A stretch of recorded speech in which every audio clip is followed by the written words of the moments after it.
Señoras y señores, permítanme saludarles de nuevo. Bienvenidos a una nueva cita con nuestro ciclo de entrevistas de Avenues Expertos. Queremos agradecer y dar las gracias también a todos los profesionales que nos siguen por las distintas redes sociales. Hace un tiempo, en otra entrevista, nos hablaron de la importancia de la genética para desarrollar todo el potencial de las aves. Y debido al seguimiento que hubo, pues hemos decidido volver sobre el tema. Y para esta ocasión hemos querido invitar a un gran profesional que se dedica a manejar a las abuelas y a las madres de los futuros pollitos de engorde.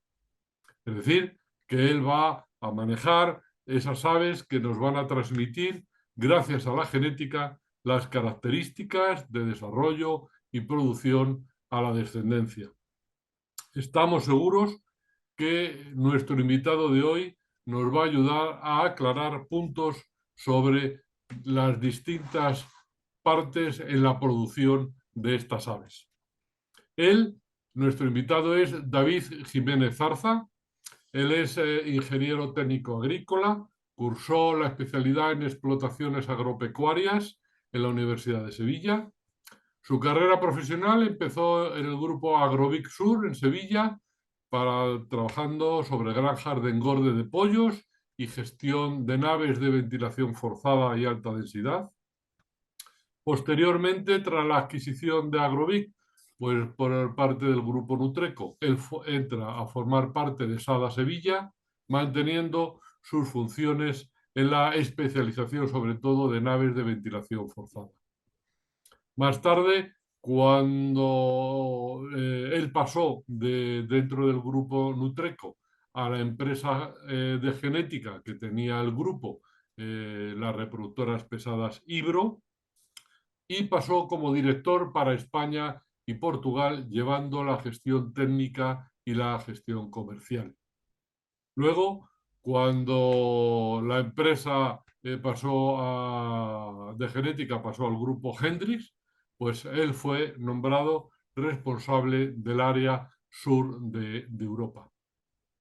Más tarde, bueno, pues hubo una unión, una joint venture entre Hendrix y Tyson, y él vuelve al grupo Sada como responsable de granjas de broiler y pasando posteriormente a ser responsable de reproductoras y coordinación de la sala de incubación.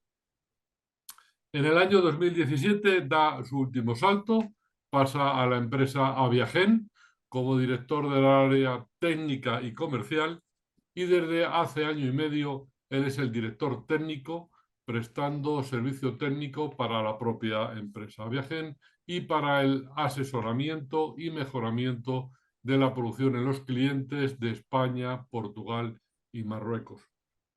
David, lo que sí te puedo decir que para los que te conocemos desde hace mucho tiempo y hemos seguido tu trayectoria durante estos años, puedo asegurarte que es una satisfacción haber comprobado cómo se te ha reconocido tu trabajo profesionalmente en el sector avícola y cómo pues has ido cada vez subiendo más en la calidad y en tu profesionalidad.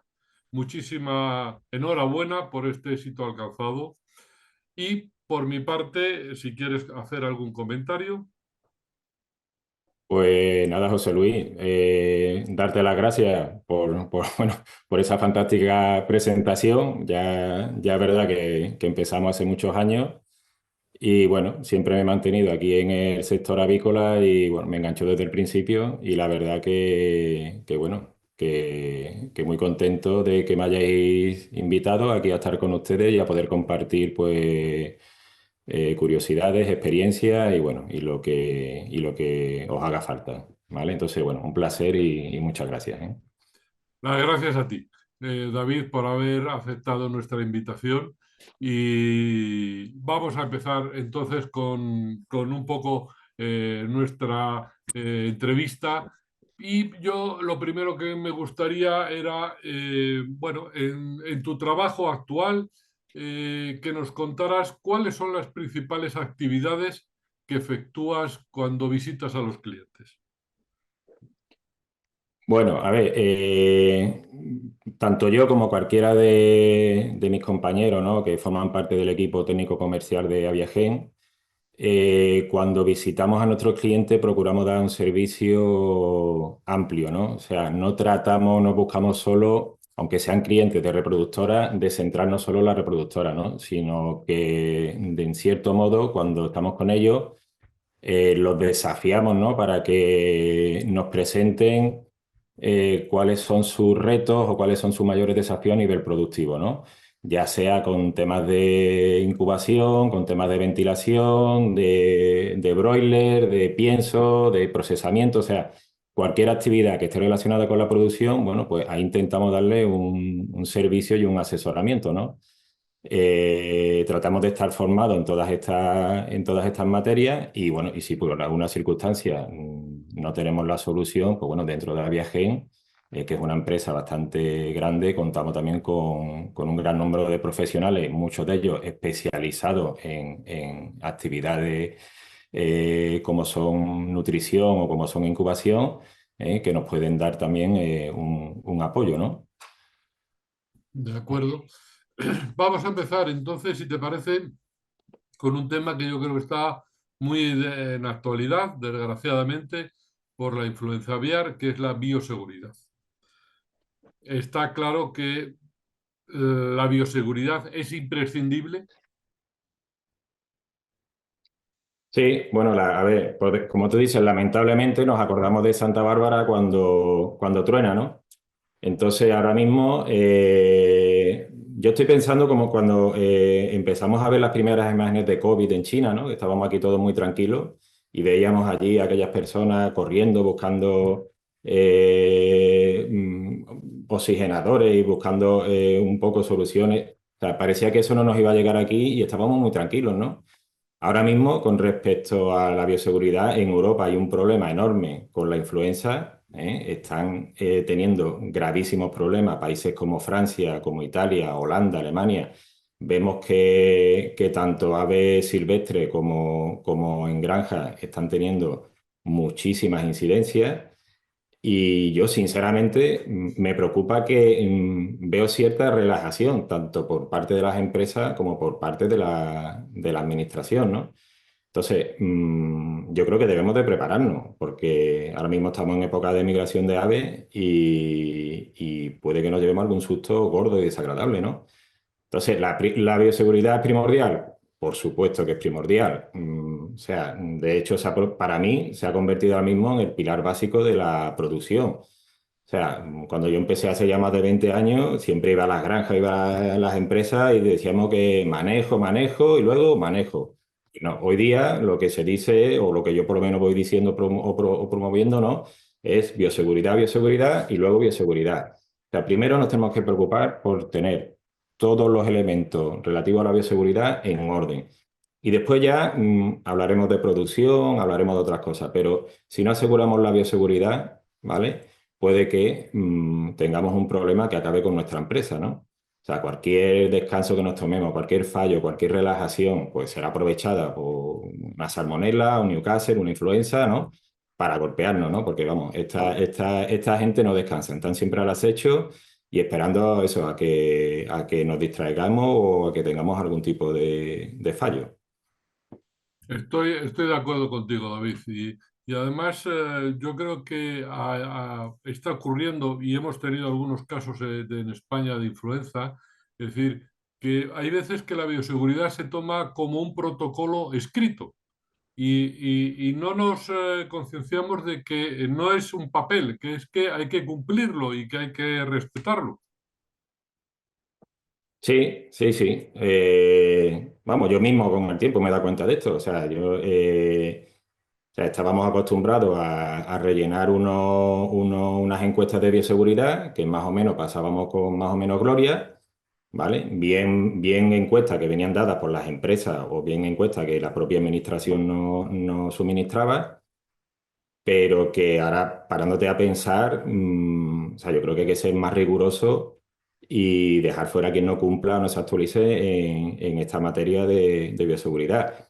sea, o sea, quiero decir que si, por ejemplo, cuando tú realizas una encuesta, si sobre 10 elementos tú tienes 9 elementos bien y tienes un elemento que no está de acorde o no está bien o no cumple con lo que debería de cumplir, o sea, para mí eso no es un sobresaliente, o sea, no es un 9 sobre 10, para mí tienes un suspenso, porque hay un punto a través del cual, ¿vale? Te puedes meter en un problema sanitario.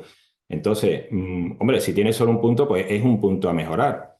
Pero, no sé, yo creo que vamos o con una mentalidad de quitamulta, ¿vale? Que nos dicen que pongamos unos arcos de desinfección, que pongamos unas mallas, que pongamos una serie de pediluvios y tal, pero que lo tenemos ahí a modo de quitamulta. Después revisamos esos arcos, la mitad no funcionan o no hacen su trabajo bien hecho, no llegan a desinfectar lo que tienen que desinfectar, o vemos mallas que están rotas o por donde cabe cualquier animal.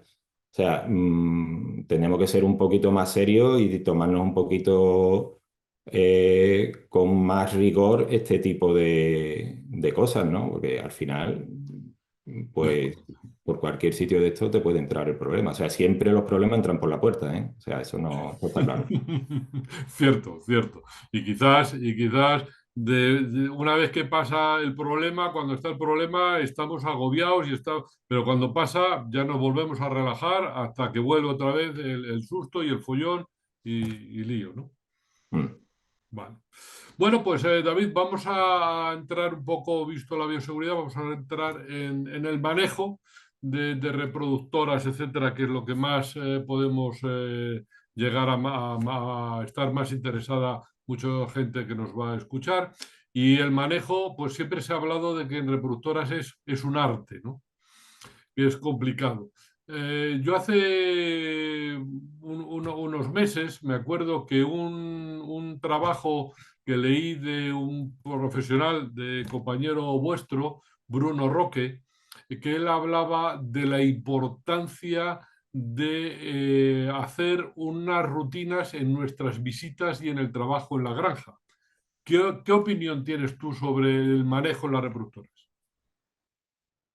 Bueno, a ver, yo el manejo en reproductora, a ver, es un manejo, pues yo creo que bastante profesional, ¿no? Y con mucha dedicación. Yo creo que todo el que maneja reproductoras es un apasionado de su trabajo, ciertamente le gusta mucho, ¿no?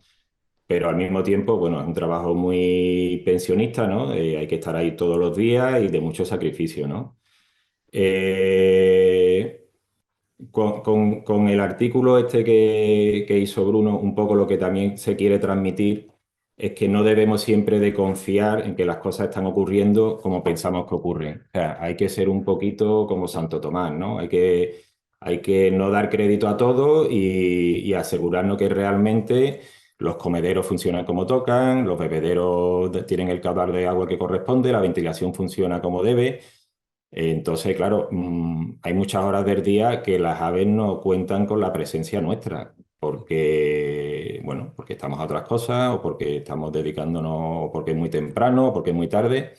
Entonces, un poco hay que intentar, en la medida de lo posible, sobre todo en los momentos más críticos de los lotes, de hacer visitas fuera de lo que son las horas, digamos, rutinarias, ¿no? De un horario laboral, ¿no? Entonces, pues a primera hora, antes de que se encienda la luz, hay que ir allí y ver que realmente los animales están bien distribuidos. Hay que ver que las cadenas o los comederos reparten bien el pienso, que la temperatura es la adecuada. O sea, un poco tenemos que asegurarnos que todo eso que se supone que nos dicen los ordenadores o que nos dicen los automatas que están funcionando, que realmente se cumple. O todo eso que hemos indicado a un granjero que tiene que hacer, pues realmente tenemos que asegurarnos que ese mensaje ha llegado, que se ha entendido y que se está haciendo, ¿no? Entonces, bueno, ya te digo, yo creo que el manejo en reproductora es muy bueno, pero que evidentemente hay que chequearlo, ¿no? Hay que contrastarlo, ¿no?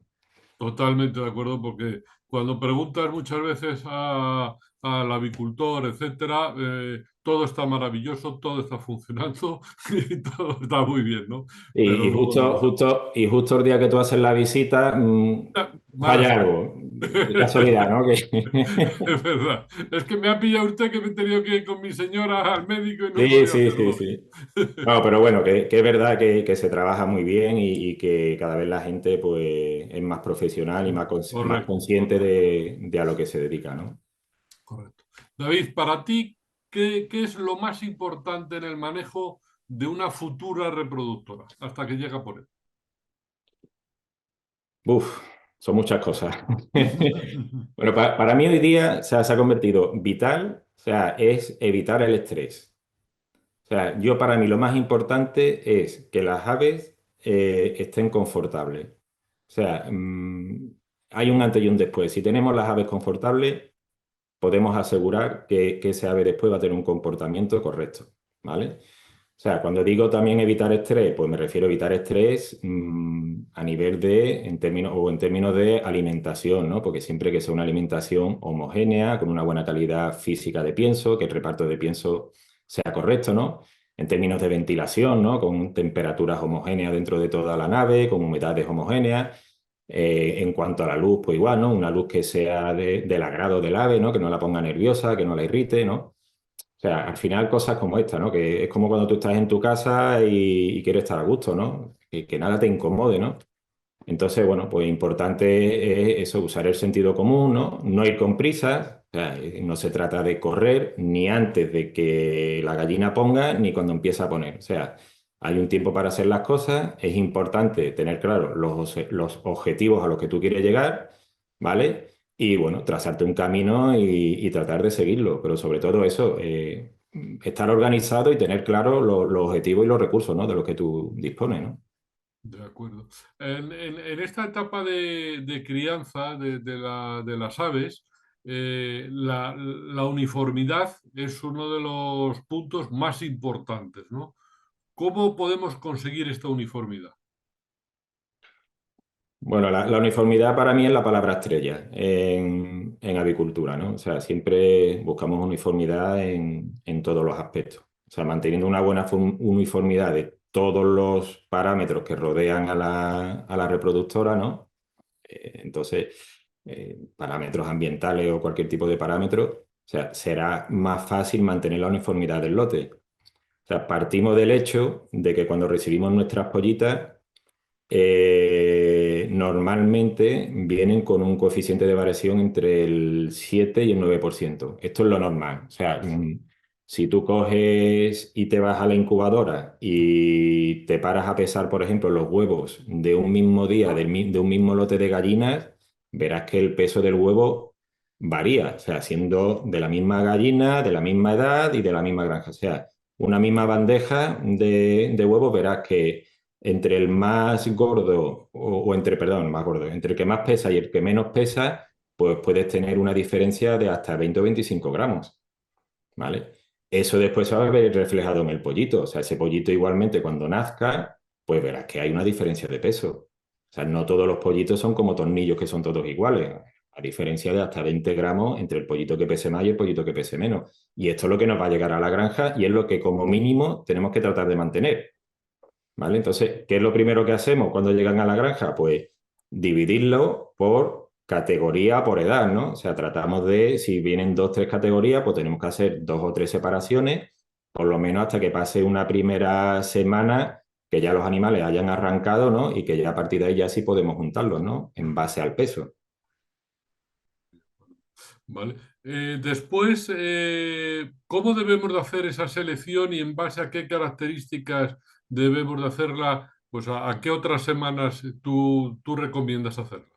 Vale, bueno, pues como te he comentado, o sea, la primera selección ya la hacemos o ya viene dada de la incubadora, o sea, debemos separar las aves por categoría, ¿no? de reproductora y a partir de aquí, cuanto antes hagan las selecciones, cuanto antes separen los animales por peso, muchísimo mejor.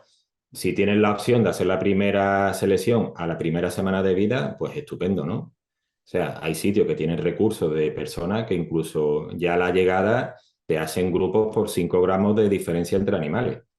¿Eh? O sea, esto es una maravilla. Aquí en Europa, hombre, tanta mano de obra no tenemos, ¿no? Entonces, La primera selección normalmente se hace a la semana 4. Sí es importante que mientras antes la hagas, mejor, ¿no? Porque más tiempo vas a tener después para trabajar con ese grupo de animales, ¿no?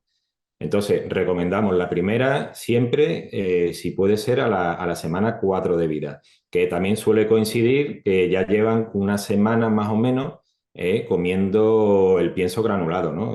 Hombre, cuando estamos hablando cuando en comederos aéreos, ¿no? O cuando hemos pasado, ¿no? De comer en suelo o en bandeja a comer en canal o en plato, en el caso de que tengan ese tipo de comedero, ¿no? Cuando llevan ya una semana con el cambio de pienso que más o menos, pues bueno, hay animales que son más agresivos a la hora de comer y comen más y se ponen más grandes, otros que son más tímidos, que son menos agresivos y que, bueno, al final comen menos, o sea, por un tamaño, por un tema de competencia entre ellas. Entonces, al final separamos las aves, pues, por peso, ¿no? A la semana 4. Después la siguiente se suele hacer a la semana 8 o 9, que suele coincidir con la vacunación, ¿no? Con intramuscular. Y a partir de aquí, pues bueno, a la semana 16-17, pues se vuelve a hacer otra. En las últimas selecciones, además del peso, ¿qué conviene, qué evaluaciones conviene que hagamos? ¿Pechugas? ¿Esqueleto? Vale, sí. O sea, si bien hasta, digamos, la semana 16 más o menos, pues vamos a ponernos ahí una barrera. Digamos que seleccionamos por peso, ¿vale? Por tamaño de animal. Ya a partir de la semana 16, un poco yo dejaría de pensar en el peso, yo me olvidaría del peso, ni de separar más. O sea, haría la última selección a la semana 16, por peso, evidentemente, pero a partir de aquí ya movería las aves o la seleccionaría un poco en base a su uniformidad sexual, ¿vale? O sea, eso sería un factor importante, que tengan más o menos la misma madurez sexual. También, ¿qué procuraría? Pues procuraría mirar pues, lo que es reserva grasa o lo que es un poco el fleshing del animal. Pero a partir de la semana 16, la gallina que sea pequeña es pequeña, la que sea grande es grande y la que sea estándar es estándar. Y moveremos o trazaremos una línea de peso paralela, ¿no? A la estándar que te marque la línea de genética y nos moveremos por ahí, no hay ningún problema. O sea, ya a partir de aquí no hay que procurar buscar pesos estándares y mucho menos ya cuando entramos en granja de puestas. O sea, ya tenemos lo que tenemos y tenemos que jugar con eso. Entonces yo miraría más en lo que es desarrollo sexual y a partir de ahí pues intentaría motivar un poquito el desarrollo, ¿no? O promovería un poco lo que es la grasa abdominal, ¿no? La reserva de grasa abdominal, ¿no? Para luego, que será la gasolina un poco que nos dé el pico de puesta, ¿no? Y David, en cuanto a los machos, ¿en qué características harías tú la selección? Hay que fijarse. ¿Te refieres ya antes del traslado Sí, o...? antes del Sí, ¿no? traslado, estamos hablando Bueno, de... pues igual, ¿no? Más o menos lo mismo que la gallina. Pues si hasta esa semana 16 nos hemos fijado en peso, a partir de la semana 16 pues son caracteres fenotípicos, ¿no? Pues miramos que tengan más o menos el mismo desarrollo sexual, o sea, descartaríamos tanto los muy desarrollados como los poco desarrollados, procuraríamos buscar un grupo lo más homogéneo posible. Igual que la gallina, que no te lo mencionaba antes, la robustez de patas es muy importante, ¿vale? Que tengan una buena robustez de pata, que estén derechas, robustez, eso y tamaño de tarso también es importante, que tengan un buen tamaño de tarso, que esto lo conseguimos en las 4 o 5 primeras semanas de vida. Realmente cuando tenemos que buscar que los animales desarrollen bien el tarso. Y bueno, pues al final pues, no tengan problemas de dedos, que tengan espaldas rectas y actitud. O sea, animales que tú los veas y que tengan una actitud de lo que son, ¿no? De machos, ¿no? Que no sean animales deprimidos, que no sean animales que tú veas que agachan la cabeza o que no se muestran desafiantes frente al resto del gallinero, ¿no? Que estén atentos a todo lo que ocurre en el gallinero, ¿vale? Para eso también hemos tenido que recriarlo a muy bajas densidades y lo mismo, ¿no? Con muy buena calidad, tanto ambiental como de cama, ¿no? Correcto, correcto. Y una vez, por ejemplo, que ya nos has dicho cómo hacer las selecciones, una vez que tú tienes ya esos grupos, ¿Qué medidas recomiendas tú pues, para ir manteniendo esa uniformidad entre los lotes? Vale, bueno, sí, una vez que hemos hecho los grupos, digamos, tú puedes dividir entre dos o tres categorías, dependiendo más o menos de la uniformidad que tú traigas. O sea, siempre decimos, si la uniformidad es buena o te mueves con un coeficiente de variación entre 10 y 12, pues haces dos grupos, ¿no? Haces grupos de pequeñas y grupos de estándares. Si tu uniformidad va por encima del 12 o del incluso el 14%, entonces ahí sí tienes que hacer tres grupos, ¿no? Que irán de pequeña, estándares y grande, ¿no? En un porcentaje, pues a lo mejor de un 20-30% de pequeña, un 50-60% de estándares y el resto de grandes, ¿no?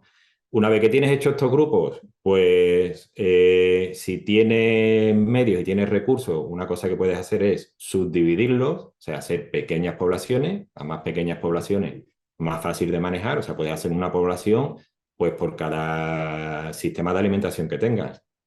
¿Vale? Entonces, ¿con esto qué consigues? Consigues que todo ese parque coma más o menos lo mismo. O sea, si tú tienes varios elementos de alimentación en un mismo parque, puede que todos no funcionen igual. Entonces, puede que todas las gallinas no coman igual. Por lo tanto, se te pueden perder la uniformidad, ¿no? Entonces, pues una medida podría ser esa, ¿no? Por cada comedero que tú tengas, sea de canal, de plato o aéreo, pues hacer un subgrupo, ¿no? Dentro de este grupo que tú hayas hecho. Y después, pues en el día a día, pues, es importante que el granjero pues vaya moviendo animales de un parque a otro. O sea, pues si saco 25 gallinas del parque de las pequeñas porque veo que se han puesto ya grandes o que están en tamaño y las paso al parque de las estándares, pues al mismo tiempo, del parque de las estándares sacaré otras 25 gallinas que yo vea que son pequeñas y las meteré en el parque de las pequeñas, ¿no? O sea, un poco eso, usar Perfecto. un poquito el sentido común y después día a día es importante también, ¿no? Perfecto, de acuerdo. Te quisiera una pregunta ya pasando en puesta, porque yo creo que muchas veces nos entran las dudas y cuando comentas con otros compañeros, etcétera, nos puede ocurrir. Tenemos diferentes puntos de vista de cuál es el momento exacto de hacer la reducción de alimento cuando están ya pasado el pico de puesta.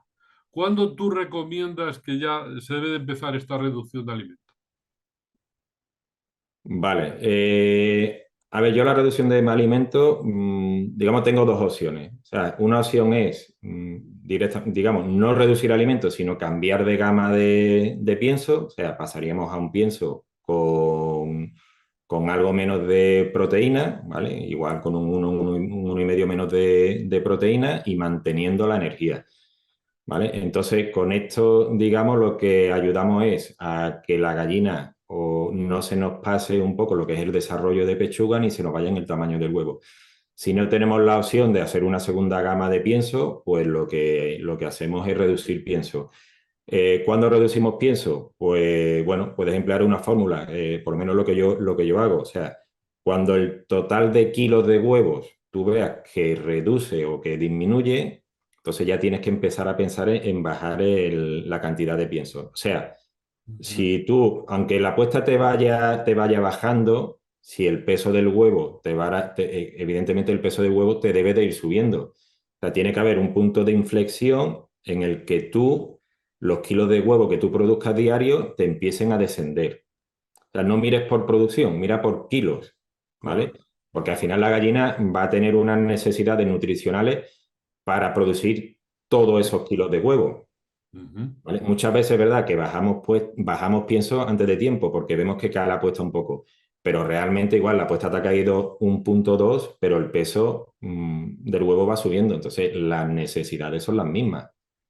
¿Vale? Correcto. Entonces yo, para mí, muchas veces incluso lo recomiendo, yo prefiero hacer dos pesadas de huevos sólidas y consistentes durante la semana para ver cómo va el peso del huevo antes que pesar gallina. O sea, si tengo que decidir entre pesar gallina o pesar huevo, yo prefiero pesar huevo.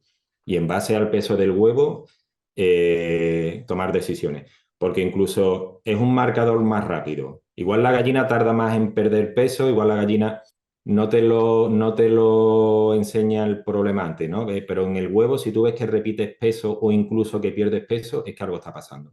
Bien con la nutrición, con el pienso, bien con el agua, pero es un método rápido de ver si la apuesta va bien o no va bien. Perfecto, de acuerdo, totalmente de acuerdo y te agradezco que yo creo que lo has explicado muy bien y yo creo que nos ha quedado muy claro el tema. David, vamos a ver, temas iluminación, que es un tema muy importante también en este tipo de aves. En primer lugar, ¿qué tipo de bombillas tú recomiendas para puesta? Y bueno, ¿cuál sería un programa de iluminación? Eh, vale, bueno, en puesta nosotros la recomendación ahora mismo es, estamos recomendando luces cálidas, ¿no? Luces que te muevas entre o a partir, ¿no?, de los 2500, 3000 grados Kelvin Ujú. hasta no más de 4000. A partir de 4000, digamos, entramos en lo que sería el rango de luz similar a luz día, ¿vale? Que puede ser una luz que ponga excesivamente nerviosa a la gallina, ¿vale? Si cuando te mueves entre los 4500 y los 6000 Kelvin, digamos una intensidad de luz bastante potente que puede llegar a poner nervioso a las aves. Entonces, movernos por debajo de los 4000 Kelvin y después la recomendación que venimos dando es de no más de 13 horas, con 13 horas es suficiente. Vale. Por norma general se están poniendo 14 horas, yo creo que por un poco porque venimos de dar 16, 17 horas en el pasado, pero bueno, con 13 horas es más que suficiente, con buena calidad de luz, evidentemente, una luz homogénea, bien por todo el gallinero. Y después muy importante que cuando traslademos las gallinas, pues antes de dar ningún tipo de incrementos de luz, pues hay que hacer una valoración del desarrollo, ¿no?, del ave. O sea, una medición muy fácil, ¿no?, que recomendamos, ¿no?, que la encontráis en los manuales, es o sea, medir la distancia de los huesos pélvicos. O sea, hacemos una valoración, o sea, con la mano, o sea, medimos qué tanta separación de huesos pélvicos tenemos, ¿no? Entonces, digamos, el momento óptimo, perdón, sería en el momento en que tengamos dos o más dedos de apertura, ¿no?, de separación, ¿no?, pélvica, digamos que la gallina estaría preparada para un total estímulo de luz, ¿vale? Esto equivale a 3,5 centímetros más o menos.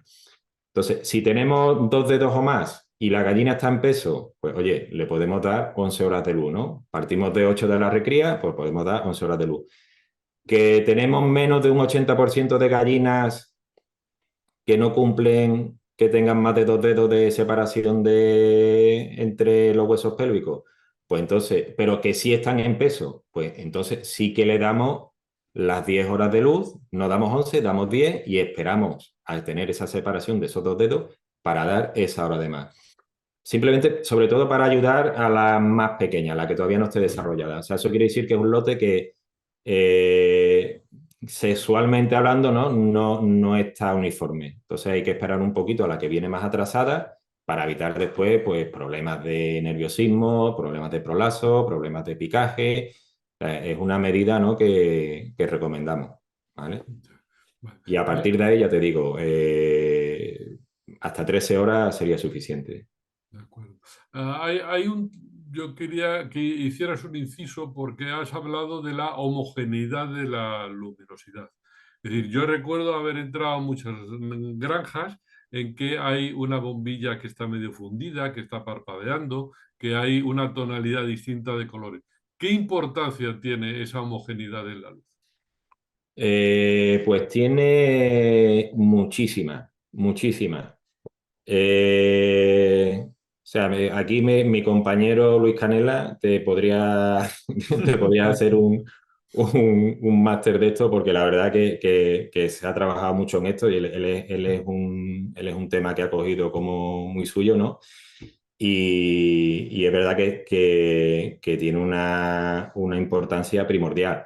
O sea, al final las aves tienen un sistema de visión muchísimo más desarrollado que el nuestro, o sea, lo que las aves perciben, ni de lejos nosotros lo percibimos. Trabajan con unas longitudes de onda, con un rango de longitud de onda mayor que el nuestro, o sea, ellos pueden llegar a ver a ultravioleta, cosa que nosotros no hacemos. Y entonces cualquier luz que para nosotros esté bien, igual para ellas es una luz que puede ser molesta, ¿no? O sea, nosotros, por ejemplo, el parpadeo de una bombilla, el flicker, ¿no? Que se llama, para nosotros puede pasar inadvertido, pero para una gallina puede llegar a ser una pesadilla, ¿no? Estar ahí durante 13 horas una luz que para ella está pim, pim, pim, pim, ahí como en una discoteca, o sea, eso al final te afecta, ¿no? Te puede poner muy nervioso. ¿Qué estamos haciendo? Pues bueno, estamos haciendo, como te diría, auditorías, ¿no? de luz. Vamos con espectrofotómetros, hacemos mediciones, vemos la calidad de la luz, vemos el flicker que tienen, vemos que el color de la luz sea el adecuado. Y bueno, te lleva sorpresas, algunas agradables y otras desagradables, ¿no? O sea, ves como gallinas que vienen de la misma recría, pero con distintos tipos de luz, después en producción se comportan totalmente diferentes. Bien porque han tenido una luz con un excesivo flicker o bien porque han tenido una luz con una temperatura de color similar a la luz día. Eso al final, pues cuando van en producción o si te lo encuentras en producción, o sea, puede originar pues problemas eso de nerviosismo, de picaje, de agresividad, de baja persistencia en la puesta. O sea, es muy importante la luz, ¿eh? Yo creo que es algo que debemos de revisar, ¿eh? Correcto, totalmente de acuerdo contigo. Hay, Vale, hay, vamos hay a... artículos, ya te digo que hay un artículo muy bueno que escribió Luis Canela y que merece la pena leerlo, ¿eh? Correcto. Vale, pues me gustaría que habláramos un poquito del emplume, del plumaje, que también es muy importante. ¿Qué puedes decirnos sobre la observación del plumaje de las aves? ¿Podemos tomar decisiones según el estado que veamos del plumaje? Eh, sí, claro. A ver, el emplume en según qué momento te indica muchas cosas, ¿no? En recría, ¿no? Muchas veces a la semana, bueno, muchas veces a la semana 16 una de las cosas que hacemos es observar un poco, ¿no? Qué tanto de pluma del ala, del inicio del ala, ha tirado el ave para ver un poco cómo va de desarrollo sexual, ¿no? En la pluma también podemos ver cualquier tipo de carencia, de ciertas carencias de ciertos aminoácidos, ¿no? que se marcan en la pluma. Podemos ver también si la gallina a la hora de comer, si vemos mucha pluma dañada, ¿no? Podemos pensar que hay agolpamientos, ¿no? Bien a la hora de comer o bien por temas de frío, ¿no? O sea, la pluma es importante, la pluma hay que cuidarla mucho y porque para la gallina es primordial, porque después en producción es evidente que lotes con muy buena calidad de emplume, productivamente después van a ser lotes muy buenos, tanto a nivel de puesta como a nivel de fertilidad, ¿no? O sea, evidentemente una gallina carente de pluma a la hora de recibir el macho, pues lo va a evitar, ¿no? Porque le va a suponer más molestia.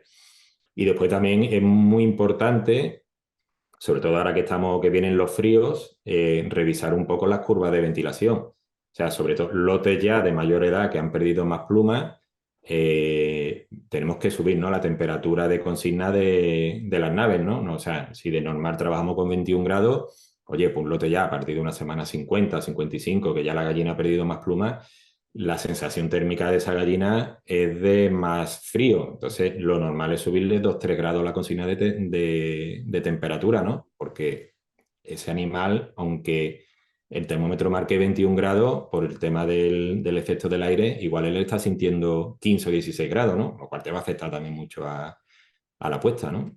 Correcto, de acuerdo. Y entonces, por tu experiencia, ¿cuáles son los fallos de manejo más usuales que se suelen producir? Fallos de manejo. Bueno, para mí el primer fallo son las prisas. ¿Vale? O sea, cuando, por ejemplo, llegas a la granja de puestas y ves que quieren hacer en 2 semanas todo lo que no se ha hecho anteriormente, o sea, eso es un error, ¿no? O sea, prisas, cero. Las prisas en este negocio son malas, malas consejeras, ¿no? Porque al final lo que hacen es provocar más problemas, ¿no? Por ejemplo, con el manejo, pues no sé, reparto de pienso, ¿vale? O sea, te encuentras explotaciones a lo mejor con 4 o 5 líneas de comedero con un solo transportador de pienso. Mm, por mucho que te quieran hacer creer que se reparte por igual, no es cierto. O sea, siempre va a caer más pienso por la primera salida del transportador que por la última. Y siempre, siempre, siempre va a salir más pienso por el primer plato o por donde cae el pienso por donde sale el pienso de la cadena que por el último. O sea, siempre. Entonces, a más número de transportadores o a más número de tolvas que pongamos para reparto de pienso, mejor, más uniforme será, ¿no? El reparto. O sea, tú te ves a mitad del lote que hay animales que difieren hasta 200 y 300 gramos o más de peso simplemente por el hecho de que están recibiendo pienso en un lado o en otro de la nave, ¿no? Entonces, eso es un fallo común y a revisar, ¿no? Otra cosa también, bueno, lo que tú has mencionado antes, ¿no? Con respecto a la luz, ¿no? Intensidades de luz muy altas. Pues no tiene sentido. O sea, el animal lo que quiere estar es tranquilo. En recría, pues trabajar con penumbra, pero desde que empieza el primer minuto hasta el último. O sea, para dar de comer, no hace falta subir la intensidad de luz. ¿Vale? Tenemos que mantener una luz totalmente homogénea durante las 8 horas de recría, lo más tenue que nos permita el sistema de iluminación que tengamos. Y en producción, pues bueno, igual, cuando trasladamos la gallina, las primeras semanas, los primeros días, no viene a cuento de meterle ahí un 100, 200, 300 luces porque la gallina realmente no los necesita. La gallina todavía, o el gallo, ¿no? Siempre hablamos de gallina, pero bueno, gallina o gallo, lo que quieren es estar tranquilos. O sea, aquí la luz de momento no va a cumplir ninguna función. Ya cuando la gallina empiece a poner, pues bueno, sí, ahí podemos empezar ya a subir la intensidad, pero no hace falta más de 60 o 70 luxes, ¿no? O sea, más de esto lo único que conseguimos es poner nerviosos a los animales. Que sí que en el momento que tú le das a aquello caña y lo pones a 200 luxes, que tú ves mucho movimiento, pero que bueno, que ese efecto al día siguiente ya ha desaparecido. O sea, tienes animales igual de estimulados, pero muchísimo más nerviosos. Entonces, bueno, yo algo que hago mucho hincapié es en eso, en trabajar con baja intensidad de luz. Más cosas, pues el manejo del agua, por ejemplo, ¿vale? Parece que nos prima más tener una cama seca que el hecho de que las gallinas beban, ¿no? O sea, muchas veces te encuentras camas excesivamente secas y es simplemente no porque estén ventilando bien, o sea, es simplemente porque las gallinas apenas beben.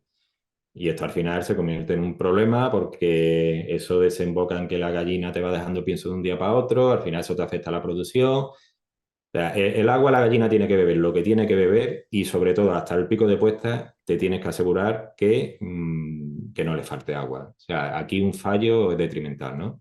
Entonces es importante manejar bien el agua, tener un caudal correcto de agua, o sea, de nada vale una tetina que apenas te dé 20 centímetros cúbicos, ¿no? De agua al minuto, ¿no? O sea, tenemos que trabajar con caudales pues de 80, 90, 100 centímetros cúbicos como mínimo, ¿vale? Para que la gallina beba, emplee el tiempo justo y se sacie. O sea, si no, al final se aburre de estar ahí bebiendo y no bebe lo que toca, ¿no? Entonces, el manejo del agua, pues es muy importante, ¿no? Chequearlo y comprobarlo. Lo que te comenté antes, ¿no? Del tema del emplume y la sensación térmica. O sea, hay que mirar los animales. Tenemos la manía de mirar el ordenador, de mirar el termómetro. Si yo tengo frío o tengo calor, pues cambio. No, hay que mirar los animales y ver cómo ellos se comportan en la nave. Si están bien repartidos, si están agrupados. O sea, olvídate de lo que te marque el ordenador. Olvídate.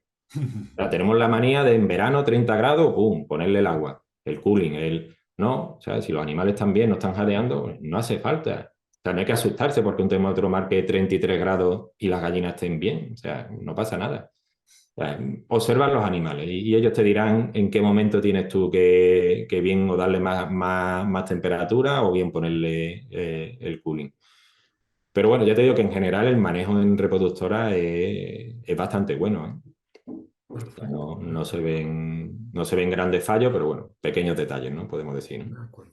Pero como al final llegamos al arte del manejo de, de estas aves, pues la Sí. cosa, cualquier cosa que no hagamos bien, pues indudablemente que va a repercutir en ellos, ¿no? Sobre todo es muy importante no, o sea, no amarrarte al pasado. O sea, lo de que aquí toda la vida se ha hecho así, Sí, eso es importante olvidarlo. Ya te digo, ¿no? Las casas de genética pues recomendaban 17 horas de luz. Vamos por 13. Se hablaba de 120 luxes y vamos por 60. O sea, hay que ir un poco con las aves y con lo que las aves te van pidiendo. Y bueno, el sí, tema de la y discusión es continua cierto. de naves abiertas, naves cerradas. O sea, Correcto, correcto. al final hay que ver un poco lo que te vamos marcando, ¿no? Correcto, ¿no? Y es cierto, David, de que, es decir, de año en año, las aves son distintas y siempre vemos un comportamiento distinto y vemos algo, es decir, que no vale lo aprendido para lo nuevo, ¿no? Que eso cambie. Mm. Y de esta forma quisiera yo entrar en un mundo que nos explicaras un poco, que es el mundo de la genética. Es decir, tu empresa lo utilizáis mucho. ¿Cómo se utiliza la información genómica para desarrollar un programa genético de aves? Eh, ¿Cómo se usa la información genómica? Bueno, a ver, la información genómica en sí, o sea, se usa como un complemento, ¿no? A las distintas o las diferentes técnicas, ¿no? Que usamos para seleccionar los candidatos para el pedigrí, ¿no? Entonces, mediante esto nos permite obtener una mayor precisión, ¿vale? En los resultados conseguidos, ¿vale? Tenemos un resultado más preciso. Entonces, más o menos, ¿no? O calculamos que con el apoyo de la información genómica, pues estamos adelantando en cuanto al progreso genético entre un 20 y un 40% en cuanto a los caracteres reproductivos, ¿no? O sea, todo lo que es producción de huevos, fertilidad, nacimiento, rusticidad, ¿vale? Eso en cuanto a la reproductora. Y en cuanto al broiler, pues te diría que estamos entre un 15 y un 30% más, ¿no? De progreso genético en estos caracteres, ¿no? De broiler, ¿no? Ya sea el índice de conversión, la calidad de la canal, la robustez de las patas. O sea, creo que fue en el año 2008 cuando empezamos a implementar la información, la genómica, ¿no? Y ya en el 2015 pues empezamos a ver claros resultados positivos, ¿no? En reproductor. Allí hubo un salto brutal, vamos, y evidente. Y ya en la actualidad, ¿no? Ya en el broiler estamos también viendo esta mejora mayores, ¿no? Ese impacto en los resultados productivos. De acuerdo. Según entonces este control de parámetros que se está haciendo, para los próximos años, ¿qué podemos esperar de las reproductoras? ¿Hacia dónde van a ir todas esas mejoras? Bueno, en los próximos años, y es algo que la verdad que los genetistas nos están demostrando que están cumpliendo con las predicciones, pues ya lo que nos dijeron hace 5 años es cierto que ha ido ocurriendo, incluso se ha superado, ¿vale? Ujú. Entonces yo creo bueno, que el progreso que venga el año que viene, que ya se definió hace 5 años, pues yo creo que se va a conseguir, ¿no? Aquí desde Aviagen pues vamos a seguir aportando pues una mejora tanto en caracteres de producción como de calidad y bienestar, ¿no? Que son puntos muy, muy importantes, ¿no?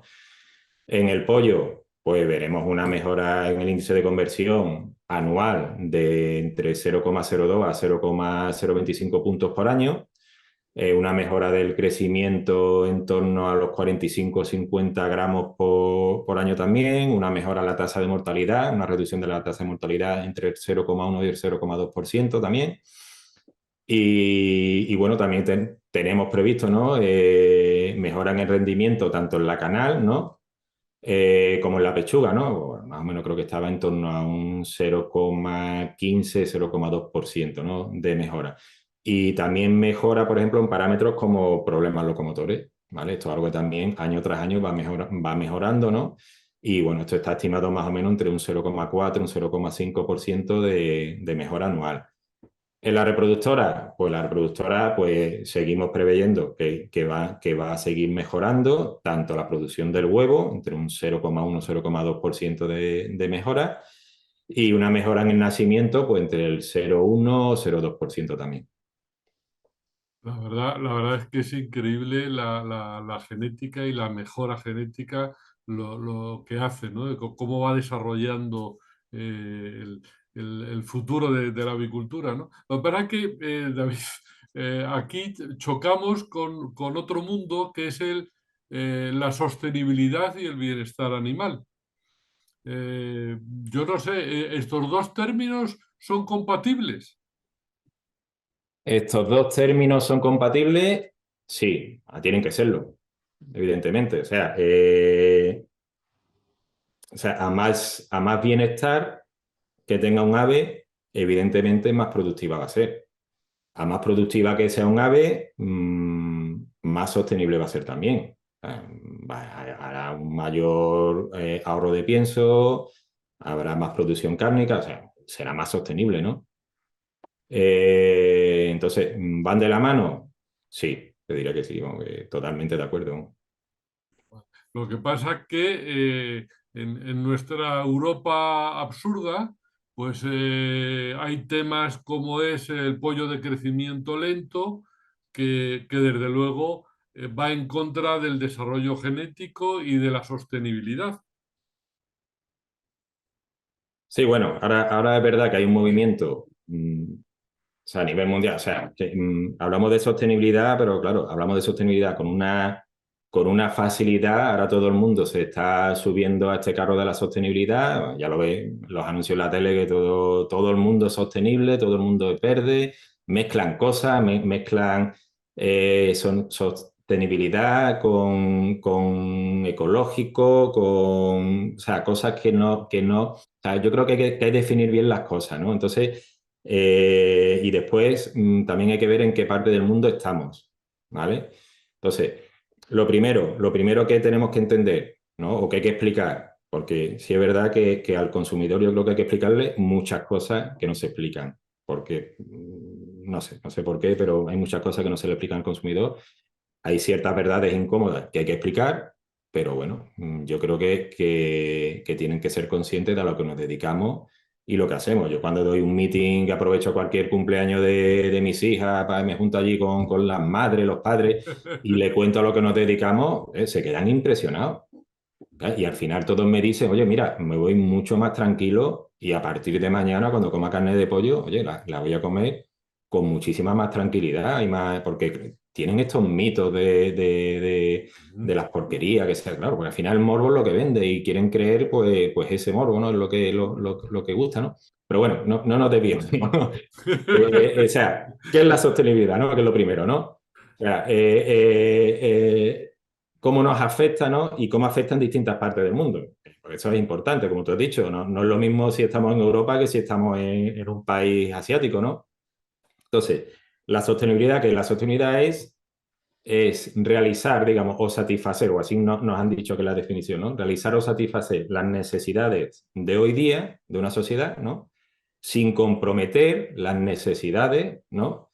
De nuestro futuro, ¿vale? Entonces, ¿cómo hacemos nosotros, cómo hemos definido la sostenibilidad? Pues, o cómo la hemos situado. La hemos situado sobre tres pilares, ¿vale? Un pilar que es el medioambiental, ¿vale? Que es todo esto relacionado con el planeta, con asegurar los recursos naturales para las siguientes generaciones, ¿vale? Otro pilar que es el económico, que evidentemente nos mueve el dinero y todo el mundo y todas las empresas quieren ganar dinero y quieren permanecer en el negocio y nosotros como empresa de genética los tenemos que ayudar a que consigan eso, evidentemente. Y después hay un tercer pilar que es el social, ¿no? El social y el ético, ¿no? Que tiene que ver, pues bueno, con el bienestar de las personas, con el bienestar de los animales, porque muchas veces nos olvidamos del bienestar de las personas, solo hablamos de los animales, y considerar, bueno, cuáles son los valores dentro de cada una de las sociedades donde vivimos, ¿vale? Y ayudar a su mejora. O sea, ya sean temas de educación, temas de formación, temas de creación de comunidades, temas de salud animal, temas de salud humana. O sea, no podemos pensar que lo que es válido y aplicable para un país europeo es igual de válido o aplicable a un país asiático o latinoamericano. O sea, son totalmente diferentes. Entonces, estos tres pilares se tienen que o tienen que crecer más o menos en la misma dimensión. Si cualquiera de ellos, en cualquiera de estas sociedades, se extradimensiona, pues la sostenibilidad se caería, ¿vale? Entonces, digamos que dependiendo de dónde nos encontremos, tenemos que trabajar o tenemos que enfocarlo de una manera a otra, ¿no? Las tendencias de los consumidores varían. Un consumidor en América del Norte o aquí en Europa o en Oceanía, ¿no? Puede tener, a la hora de ir a comprar un pollo o cualquier carne, ¿no? O cualquier proteína de origen animal, puede tener en cuenta aspectos como son el bienestar y la sostenibilidad. Es cierto, ¿no? Que estamos en eso, ¿no? Pero en otras partes del mundo, como Asia, India, China o Latinoamérica, lo que más importa es el poder adquisitivo a la hora de tomar una decisión sobre sobre lo que vas a comprar, ¿no? Es lo que mira el consumidor. Entonces, tenemos que entender que existe una gran diversidad de patrones de producción, ¿vale? Dependiendo de dónde estemos. O sea, ya estemos hablando de leche, ya estemos hablando de carne de ternera o de pollos o de cerdo. O sea, hay infinidad de tipos de sistemas de producción que van desde los más industrializados, pasando por pequeños sistemas, o sea, medianos o pequeños. Entonces, todo esto va a dar lugar a muchos y diferentes puntos de vista que pueden ser contradictorios, ¿vale? Entonces, Correcto. o sea, es un tema que todavía yo creo que tenemos que ir madurando, que se está haciendo y que es importante que lo tengamos en cuenta, pero bueno, que tenemos que tener en cuenta eso, que hay una gran diversidad de sistemas ganaderos, de contextos socioeconómicos y agroecológicos totalmente diferentes y que todo esto nos lleva a muchos puntos de vista que pueden, ya te digo, ser contradictorios.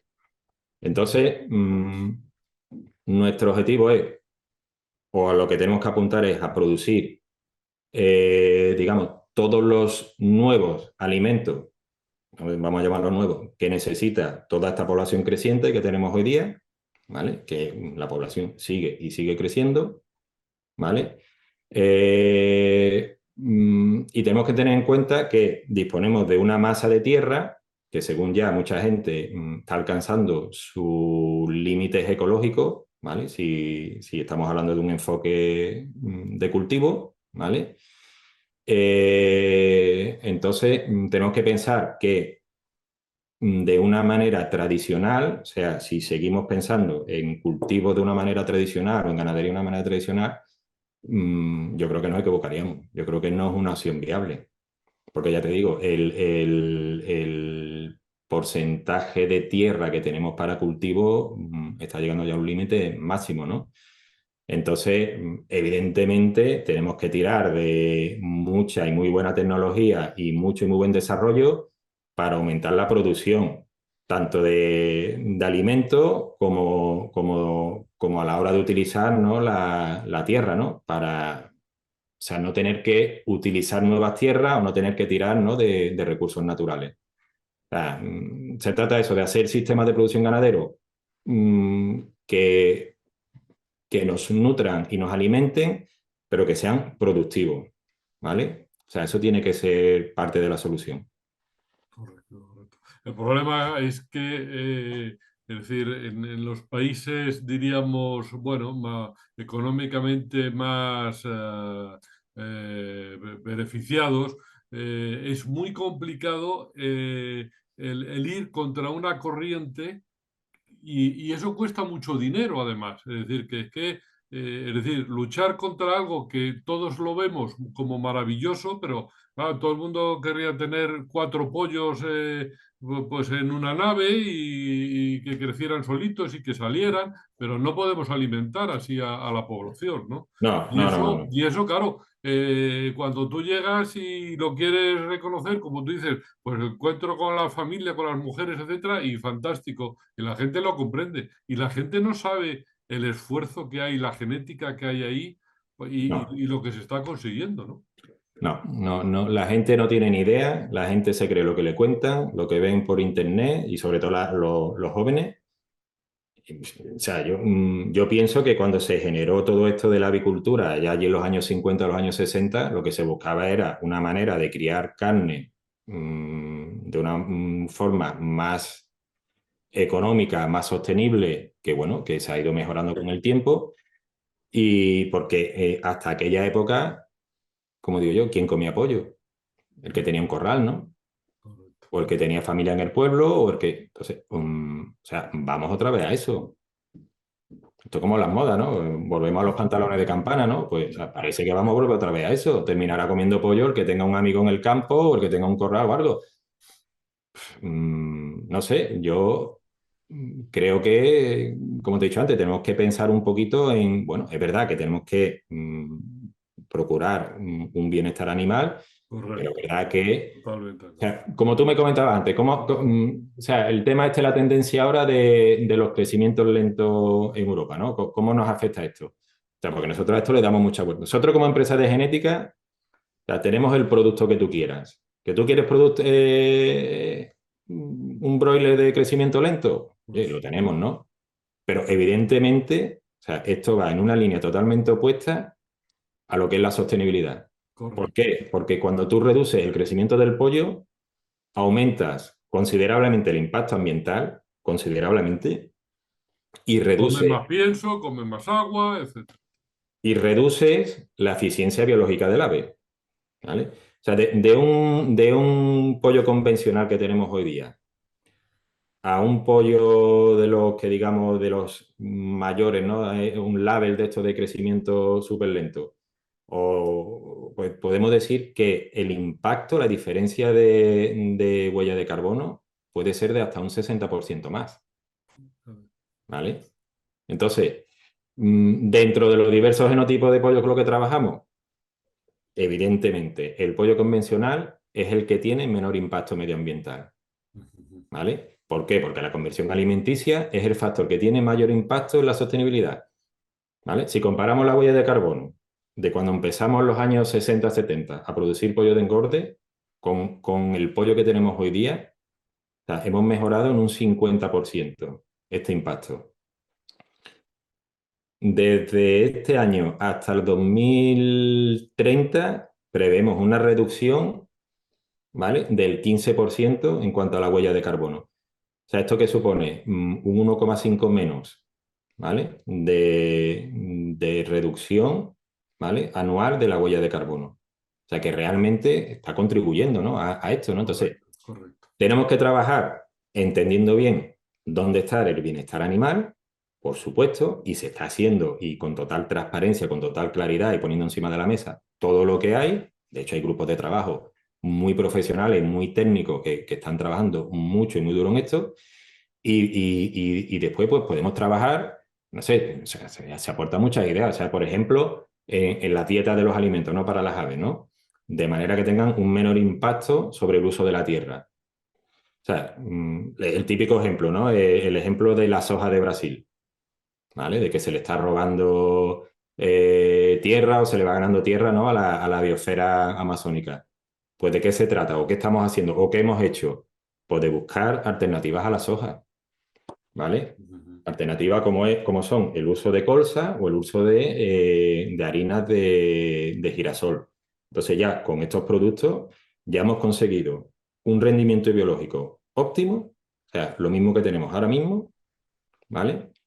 Y con esto se puede llegar a conseguir hasta un 60, un 65% de reducción de emisiones de carbono simplemente por el hecho de reducción de cambio en el uso de la tierra. Qué importante. O sea, que es un dato importante. Y una cosa, David, que a lo mejor esa destrucción del Amazonas, etcétera, para poner soja, a lo mejor no es para la ganadería, es para el incremento de los veganos que quieren soja a toda costa. Es decir, que a lo mejor no es para la ganadería esa soja.